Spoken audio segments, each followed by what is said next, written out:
Yes, Meatloaf Mensum here, and welcome to another quadcopter build video.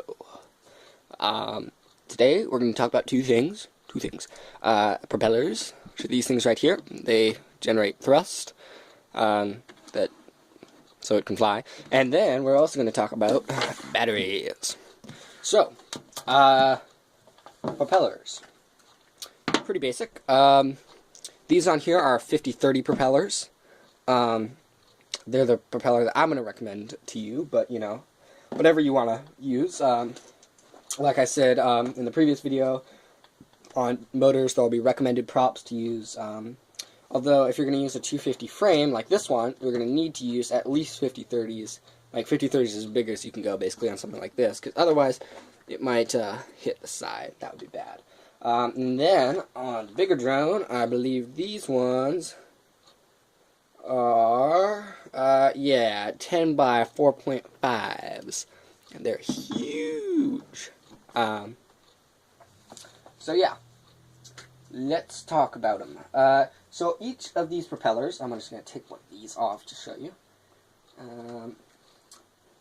It has a few things that you should know on it. The number, which is like the 50-30 or the 2.40 or 10 times 45L or whatever. And then the other one is the letter, like I just said, 10 times 45L. Basically, the way that works is... Oh, okay, I can't get off a propeller, but I can show it to you here. The way that works is the letter tells you which way it's supposed to be spinning. So on these 50-30s, if we can focus it, it's kind of hard to see. So maybe you won't see it. But point is, on these 50-30s, like this one says a 50-30R. Okay? So when you're turning on the motors for the first time, and setting up your flight controller will say, like, this one has to go like this, clockwise. And then this one has to go counterclockwise, and this one has to go clockwise, and this one has to go counterclockwise. And that way it'll fly. And so you have to put on the right motor, or the right propeller for the direction that the motor is spinning. These two propellers, the 50-30 and the 50-30R, are different. Okay?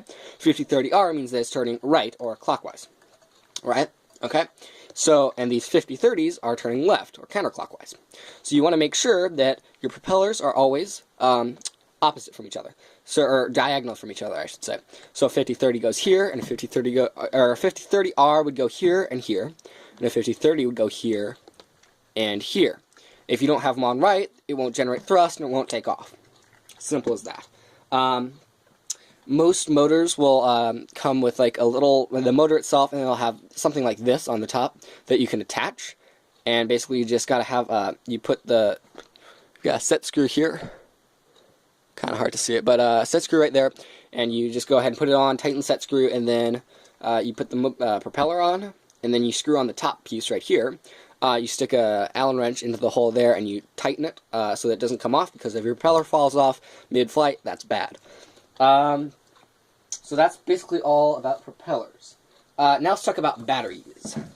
So I've got two types of battery right here. They're both Turnigy, which I've had nothing but good things happen with these batteries.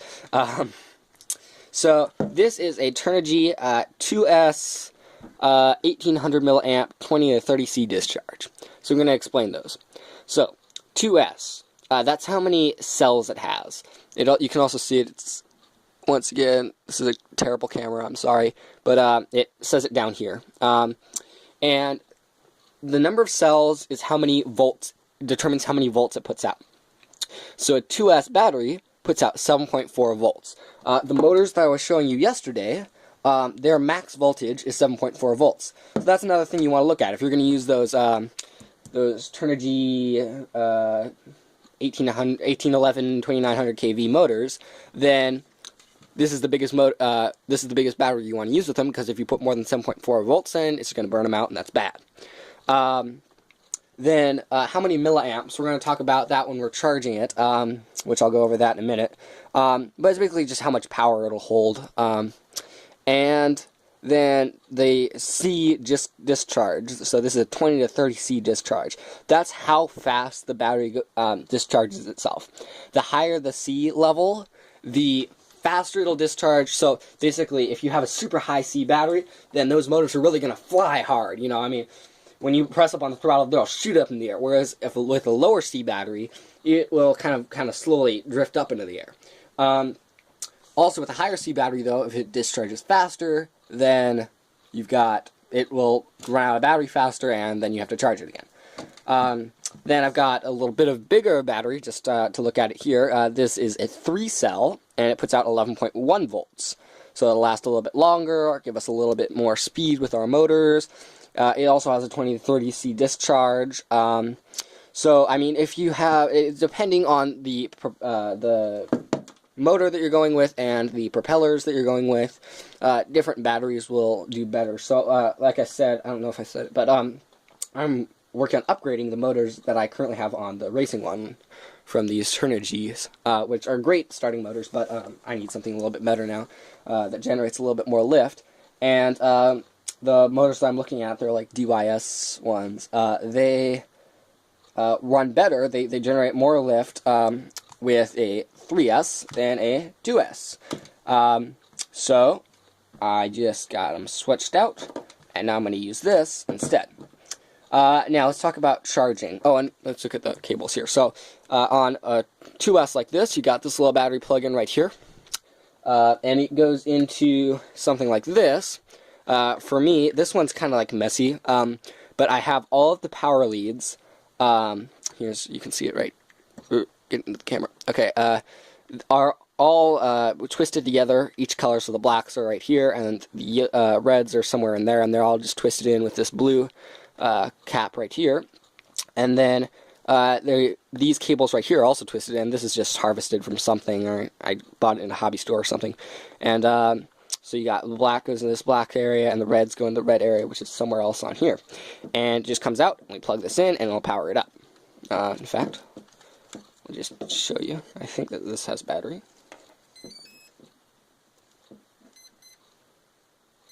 And as you can see, it beeps and stuff, and we'll talk about that later. That's more when we're starting it up. Then you've got a bigger one, and it has this big yellow adapter. Basically the same thing. You just have a female version of this, and it gets soldered on or attached. What I'm doing is I'm going to use that power distribution board that I was showing you guys yesterday. Got it right here, actually. And so I get a female version of this, and I just go ahead and solder it on to the VIN section, red on plus, black on minus. I checked that. I was right. I'm not as stupid as I thought I was. And you're all good. And you just plug in your, you solder on your ESCs, and it should all work well. Now, charging. Charging is, of course, very important, because if you don't charge, then you can't fly. So you're going to need to buy a charger. They can be a bit expensive, but, you know, it's a one-time kind of thing. I have a Profit Sport Lipo Charger here. It's a nice compatible, compact, not compatible, little charger right here. It's super safe. It always, like, checks the heat and everything, because with these Lipo batteries, if you don't charge them correctly, or if you put too much power into them or not enough power into them, they can overheat and blow up and bad stuff like that, and catch on fire and all that nasty stuff. So not only do we want to keep ourselves safe, but our batteries safe, I'd recommend using this. Use a charger that's recommended for lipos. This is basically what you do to use this is you plug in your battery into the section. This one uses has enough for a 2S and a 3S. So if you want to use a 4S battery, which I actually don't have one, you'll need a better charger. But here, let's just say I want to plug in my 4S and get it charging.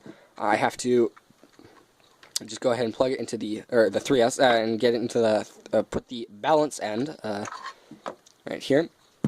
We get it in here. We just plug it in, and we're ready to go. Let me show you what it looks like to get it started charging. I'll do it with the tinier one.